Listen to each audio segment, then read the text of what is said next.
बिस्मिल्लाहिर्रहमानिर्रहीम अस्सलाम वालेकुम। आप पाकिस्तान डेली न्यूज़ देख रहे हो। मेरा नाम है अब्दुल रहमान नाज़िन। आज 6 नवंबर है।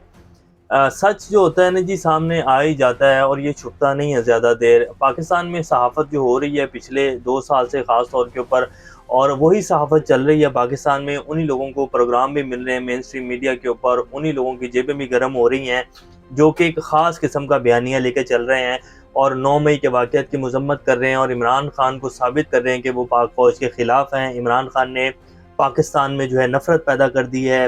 पाकिस्तान की जो यंग जनरेशन है उसमें गुस्सा और उनमें तफरीक पैदा कर दी है। पाकिस्तान में पहले कभी ऐसा नहीं हुआ था। नवाज शरीफ साहब और पीपल्स पार्टी जो थे वो हमेशा उन्होंने पाकिस्तान की तरक्की की बात की है और वही दो पार्टियां अच्छी हैं। तो वो लोग जितने भी थे पिछले 2 साल में और ख़ास तौर पर 9 मई के वाक़यात के बाद उनकी जी इस टाइम बल्ले बल्ले हो रही है। लेकिन फिर कुछ बीच में से सहाफ़ी खड़े होते हैं जो कि हमेशा से जिन्होंने सहाफ़त अच्छी की है और जिनकी में बड़े बड़े नाम हैं, वो आपको मेन स्ट्रीम मीडिया पर आजकल ख़ास तौर पर जो है पिछले 2-3 माह से तो कम ही नज़र आ रहे हैं। और जो नज़र आ रहे हैं उन बेचारों की ज़ुबान बंद कर दी गई है। जैसे कि चौधरी गुलाम हुसैन साहब को फ़ारिग कर दिया गया है, काशिफ़ अब्बासी साहब को फ़ारिग कर दिया गया है और बड़े-बड़े जो नाम हैं समी इब्राहिम साहब जो हैं वो आजकल छुट्टी के ऊपर हैं। इमरान रियाज़ खान के साथ देख लें क्या हुआ है।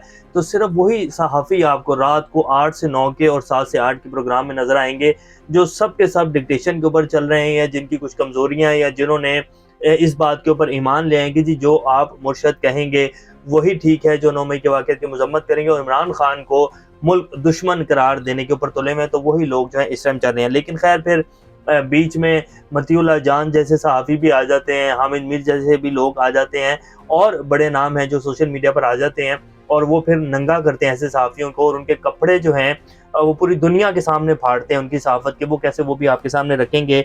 नवाज शरीफ साहब जी 4 साल बाद मॉडल टाउन सेक्रेटेरिएट पहुँच गए हैं और वहाँ जाके उन्होंने कहा है कि जी हम जो है पाकिस्तान को दोबारा से एशियन टाइगर बनाएँगे। वहाँ उनके जो कुछ बड़े रहनुमा पहुँचे हुए थे जिनमें ख्वाजा आसिफ, ख्वाजा साद रफ़ीक, इसहाक डार साहब, वो भी जो हैं बहुत खुश थे और उन्होंने भी कुछ बयानात दागे हैं और इसहाक डार साहब के जो बयानात हैं वो बड़े हैरत अंगेज़ हैं, वो भी आपके सामने रखेंगे। चीन का पाकिस्तान के लिए जी वाज़ेह पैगाम आ गया है कि पाकिस्तान में जो पिछले 16 माह से चल रहा है और अब पाकिस्तान में इलेक्शंस होने जा रहे हैं, तो चीन पाकिस्तान को किस तरह देखता है, पाकिस्तान से क्या चाहता है चीन इलेक्शंस को लेकर और फेयर प्ले को लेकर कि पाकिस्तान में इलेक्शन कैसे होने चाहिए, सी पैक को क्या खतरात हैं। चीन ने अपना वाज़ेह मौक़िफ़ जो है वो सामने रख दिया है। अब क्या नवाज़ शरीफ साहब जो सोच रहे हैं कि जी वही वज़ीर-ए-आज़म बनने जा रहे हैं, वही एशियन टाइगर बनाएँगे और दूसरी तरफ पीपल्स पार्टी ये ख्वाब सोच कर बैठी है कि जी बिलावल भुट्टो जो है वज़ीर-ए-आज़म बनने जा रहे हैं। तो असल में होने क्या जा रहा है? दूसरी तरफ इमरान खान की ज़मानत का केस जो है वो लगने जा रहा है सुप्रीम कोर्ट में। तो ये सारी अहम अपडेट्स आज आपके सामने रखेंगे। इससे पहले अगर आप लोगों ने चैनल को सब्सक्राइब नहीं किया तो रेड बटन को प्रेस कर लें और बेल आइकॉन को भी प्रेस कर लें ताकि लेटेस्ट अपडेट्स आप लोगों को मिलती रहें और ये जो हमारा ताल्लुक है ऐसे ही जुड़ा रहे। सबसे पहले जी नवाज शरीफ साहब 4 साल बाद जी आज मॉडल टाउन सेक्रेटेरिएट पहुँच गए। 2-3 लोगों ने उनका पुरतपाक इस्तकबाल किया, फूल निछावर किए उनके ऊपर और फिर जो है उन्होंने कहा कि पाकिस्तान की तरक्की का सफ़र वहीं से शुरू करेंगे जहाँ से रुका था। तो इसका मतलब ये तो कन्फर्म है कि नवाज शरीफ साहब को ये ज़मानत दे दी गई कि जी आप ही प्राइम मिनिस्टर बनने जा रहे हैं। और फिर उन्होंने ये भी कहा नवाज शरीफ साहब ने कि जी हम पाकिस्तान को दोबारा से एशियन टाइगर बनाएँगे जैसे कि पहले एशियन टाइगर बनाया था। वैसे पाकिस्तान को 76 साल हो चुके हैं। एशियन टाइगर का नारा हर पाकिस्तानी को याद हो चुका है, रट चुका है, लेकिन पाकिस्तान एक दफ़ा भी एशियन टाइगर नहीं बना। अब आप लोग खुद समझदार हैं कि जैसे पहले हर दफ़ा इन्होंने पाकिस्तान को एशियन टाइगर बनाना होता है, तो दोबारा ये वैसा ही एशियन टाइगर पाकिस्तान को बनाएँगे और वैसे ही तरक्की दिलाएँगे। इसहाक डार साहब ने बड़ा इंटरेस्टिंग बयान दिया। उन्होंने कहा कि जी इस बार नवाज शरीफ साहब का मिलिट्री लीडरशिप से जो है फड्डा नहीं होगा। इस वक्त की मिलिट्री लीडरशिप निहायत ईमानदार और काबिल है। मतलब उन्होंने कहा कि जी इस वक्त की लीडरशिप निहायत ईमानदार और काबिल है और बाकी जितनी भी लीडरशिप्स रही हैं वो ईमानदार और काबिल नहीं थी। उनका कहने का मतलब यह है, लेकिन मैं आपको ये गारंटी दे सकता हूँ कि नवाज शरीफ साहब जैसे ही प्राइम मिनिस्टर बनेंगे इनका तौर तरीका, इनकी गर्दन में जो है सरिया आ जाएगा और फिर आप देखेंगे कि नवाज शरीफ साहब इन्हीं जो हमारे चीफ ऑफ आर्मी स्टाफ, हम दुआ करते हैं कि ऐसा ना हो, लेकिन इन्हीं से भिड़ेंगे और दोबारा वही सब कुछ होगा क्योंकि इनकी कारकर्दगी नहीं होती। ये कुछ नहीं करते, सिर्फ करप्शन के अलावा, सिर्फ अपने जो है वो इक़्तिदार के मज़े लेने के अलावा इनको कुछ नहीं आता और ना ही इनके पास ऐसी कोई टीम है। वरना ये अब तक पाकिस्तान को एशियन टाइगर बना देते जितनी दफ़ा इनको मौका मिला और पिछले 16-17 माह की जो कारकर्दगी थी वो भी आप सब लोगों के सामने है। तो फिर क्या होता है कि जब ये इनको पता होता है ना कि अब 3-4 साल हो गए हैं, अब हमारा टाइम खत्म होने वाला है, अगले इलेक्शन में हमें जो है वो नहीं मिलेगी, दोबारा से वज़ीर-ए-आज़म नहीं बन सकेंगे, हमारी पार्टी इक़्तिदार में नहीं आएगी और मिलिट्री लीडरशिप जो होती है, जो एस्टेब्लिशमेंट जिसे कहा जाता है, वो भी फैसला कर लेती है कि अब किसी नए बंदे को लाना है, जो कि पिछले 76 साल से पाकिस्तान में यही तजर्बे चल रहे हैं। तो फिर ये लोग जो है लड़ाई कर लेते हैं और फिर लड़ाई करके बाहर भाग जाते हैं और ये सारा ये एक प्लान होता है और ये सिर्फ जो है फुद्दू बनाया जा रहा है अवाम को पिछले 75-76 साल से। जब उनको मिलती है और जब वो उतरते हैं दूसरे यानी कि पीपल्स पार्टी वाले, तो वो लड़ाई शुरू कर देते हैं। फिर जब इनको मिलती है ये मिलिट्री लीडरशिप ठीक हो जाती है और जब ये उतरते हैं तो फिर मिलिट्री लीडरशिप जो है बुरी हो जाती है।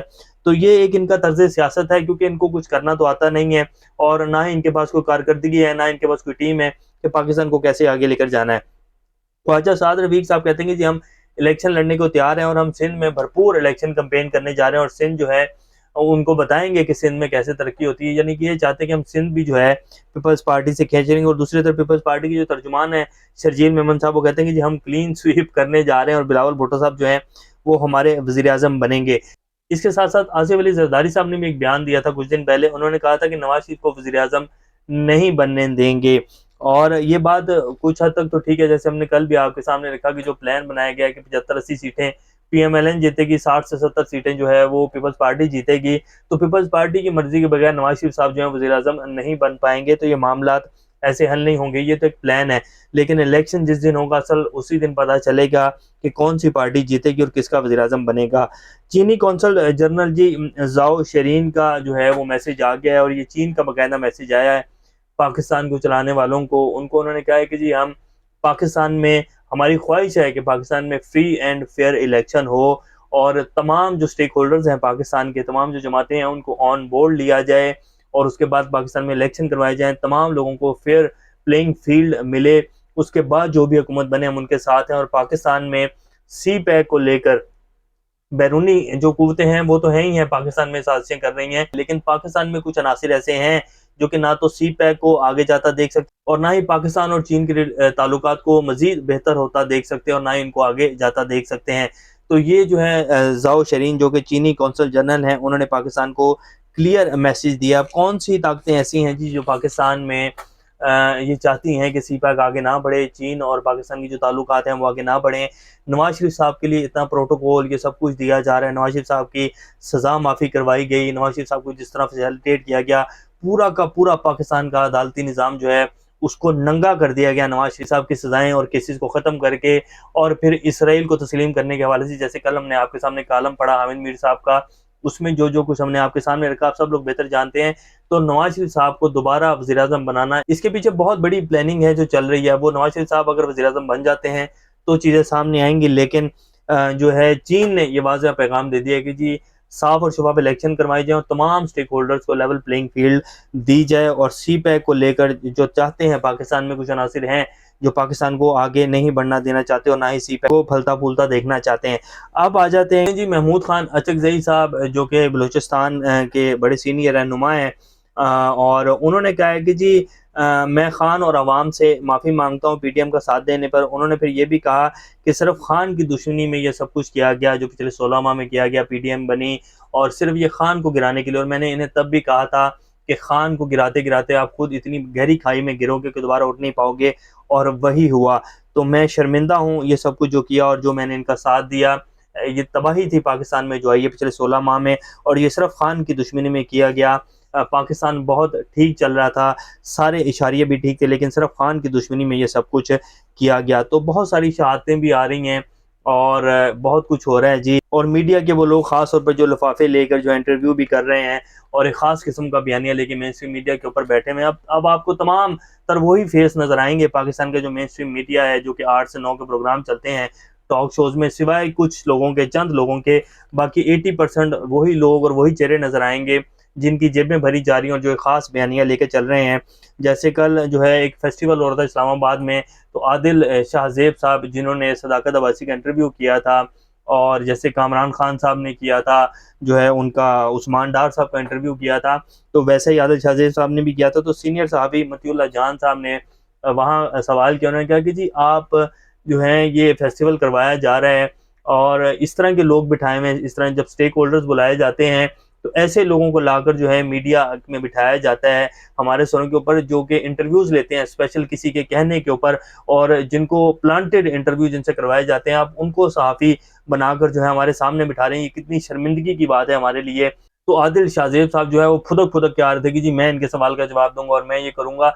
तो बेसिकली कल मतीउल्लाह जान ने उन सब लोगों के कपड़े जो हैं पाकिस्तानी अवाम के सामने फाड़े, उनकी सहाफ़त के, जो लोग प्लांटेड इंटरव्यू करते हैं, जो डिक्टेशन के ऊपर चलते हैं, और सारे लिफाफी सहाफ़ी जो हैं उनको गंदा किया है। जिनमें आसमा शिराज़ी साहब जो हैं वो माइक लेकर बैठी हुई थी और वो कह रही थी, नहीं-नहीं आप ऐसे ना करें, ये ना करें, वो ना करें। तो बहरहाल मतीउल्लाह जान जो है वो एक शानदार सहाफ़ी हैं और ज़बरदस्त उन्होंने सवाल किया। उन्होंने बताया कि पाकिस्तान में सहाफ़त जो है वो कैसी चल रही है। तो ये जी अभी की ताज़ा तरीन सूरत-ए-हाल है और ये मामलात ऐसे नहीं चलेंगे जैसे चलाने की कोशिश की जा रही है। ये जो सोचा जा रहा है ना कि जी रावी सुखचैन ही लिखेगा, ऐसा होने नहीं जा रहा है। अल्लाह पाकिस्तान का हमें नासिर, अभी तक के लिए इतना, अपना ख्याल रखिएगा। अल्लाह हाफ़िज़।